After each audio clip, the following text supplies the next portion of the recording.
Mais um corte do Bopismo pra você e não custa nada você clicar, deixar o like e se inscrever no canal. Vai me ajudar pra caramba e eu conto com você. Eu sempre falo que o São Paulo, meu time, não é o meu pai, né?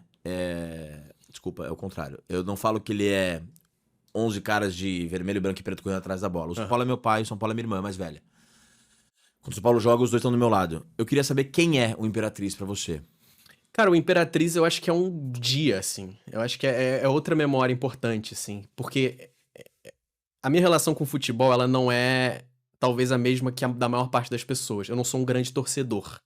Eu não sou um apaixonado pelo meu time ou pelo jogo. Eu não sou um cara que vai muito a estádio. Eu fui mais a estádio trabalhando do que como torcedor, eu acho. Ao longo de... Porque já são 13 anos trabalhando com isso. E na minha vida pregressa, antes de começar a trabalhar com isso, eu fui pouco. Então, eu fui mais a trabalho. De times que não eram os meus, que eu não tinha nenhuma relação. Tipo, eu fui no Canindé ver um jogo da Portuguesa uma vez por curiosidade. Porque eu tava em São Paulo, qual jogo que tem? Ou, sei lá, Buenos Aires, pô, o Riquelme vai jogar na segunda divisão. Pô, então vamos lá ver o Riquelme jogar. E eu fui. Eu acho que, se somar, tem mais idas ao estádio assim do que por paixão. Então, mas a minha relação com o Imperatriz é outra que molda o meu trabalho até hoje. Porque eu não cresci lá, eu voltava nas férias porque meu pai passou o resto da vida inteira, quando meus pais se separaram até ele morrer, ele trabalhou lá, meu pai continuou e a gente veio. Então Imperatriz era férias, e em uma dessas férias eu já tava... Tinha uma comunidade no Orkut antigamente, que chamava Futebol Alternativo. Eu não sei se você pegou essa fase. Eu não lembro dessa comunidade, mas o Orkut tava lá. Pronto. E tem muita gente do mercado, assim, principalmente os mais malucos, que eram de lá. Ah, é?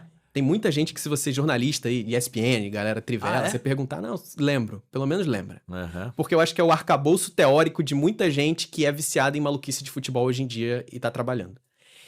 E bem nessa época que eu fui de férias, e eu tava muito full nessa comunidade que debatia curiosidades e tudo que faz o meu trabalho até hoje, eu comecei a falar de Imperatriz, pô, queria ver um jogo do Imperatriz, queria que meu pai me levasse. E aí ele falou, cara, eu não sei, meu pai era médico na cidade, então ele tinha alguma relevância, assim.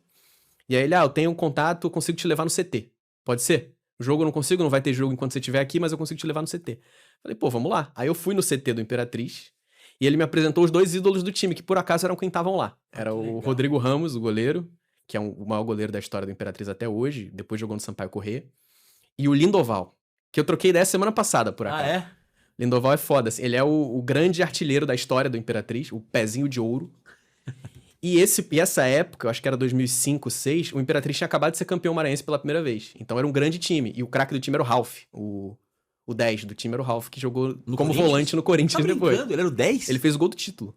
Eu não sei se ele usava a camisa 10, mas ele era um meia criativo que fez o gol do título. E no Corinthians virou um cão de guarda ali, né? Mas, enfim, futebol do interior, futebol dos grandes centros. Lógico. Acho que não usava 10, mas era um cara de armação, mais do que de destruição. Aí eu fui no CT, o Rodrigo Ramos me deu uma camisa dele, de goleiro, tirou do armário e me deu.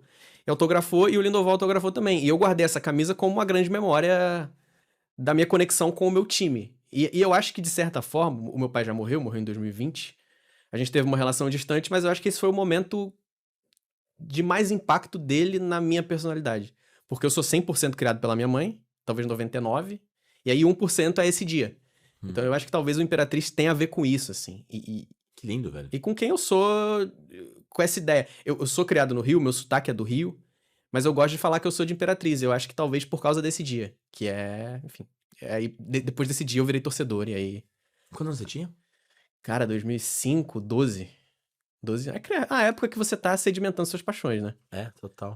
Obviamente, se você é de uma família que torce pra um time, com 12 anos você já tá solidificado. Só que meu pai era botafoguense, maluco. Botafoguense de manual, assim. Pensa num botafoguense, é o meu pai. Velho, nostálgico, bom era o Gerson, bom era o Garrincha, você não viu, você não sabe o que era o Garrincha. Tudo vai dar errado sempre, esse era o meu pai. E minha mãe era Flamengo. Só que o pai da minha mãe era Ponte Preta, maluco. Foi cremado com a camisa da Ponte Preta. É de Campinas, nada a ver? O meu avô materno militar se mudou muito, parou no Rio e teve minha mãe. Só que antes disso ele era de Campinas. Além disso, meus primos todos são tricolores, fluminense. Caralho, velho, que mistura, mano. E o meu cunhado, e portanto meu sobrinho, que é meu único sobrinho, são Vasco. Então, é difícil pra mim. Sabe, tem uma fase na infância... Oriente médio ali, né? Difícil. Eu não sei se você teve essa fase de criança que torce pra todos os times. Eu não tive, mas teve gente que era assim. Porque eu ganhei aquele hino dos campeões, que era um Sim. CD azul. Puta que pariu, Pô, velho. eu me apaixonei por aquilo e eu ouvia todos. Qual que era o favorito? Cara, eu gosto muito do Bahia.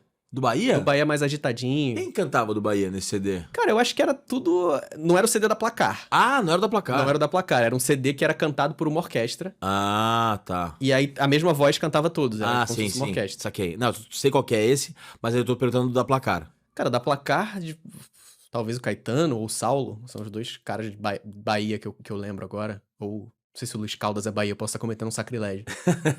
Mas você tem algum outro que... Porque assim, eu sou apaixonado pelo hino do Vasco. Porque Lindo, a versão que é do Paulinho da Viola e Marcelo Camelo, né? Lindo. Que é brutal, é foda. E do Flamengo é o Herbert Viana e o Gabriel Pensador, que é sinistro. São Paulo é uma bosta. Isso uma Quem é o merda. de São Paulo? O de Ouro Preto.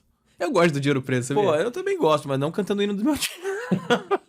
O Dinho, cara, eu adquiri muito carinho pelo Dinho, porque eu sou muito fã, e não é ironicamente, apesar das pessoas acharem, do Acústico MTV do Capital Eu Inicial. também sou pra Eu caralho. acho incrível esse CD. Porra, Natasha, É, que isso. Tudo que vai. Tudo que vai. Porra, Nossa. eu amava esse.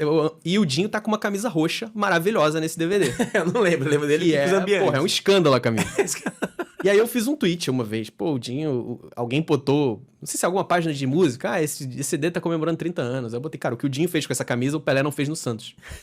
E aí o Dinho gravou um vídeo reagindo a esse tweet. Falei, pô, que fofo, cara, que maluco velho. maneiro. Não, ele é muito sangue bom, vou trazer ele aqui, só que eu não acho ele um...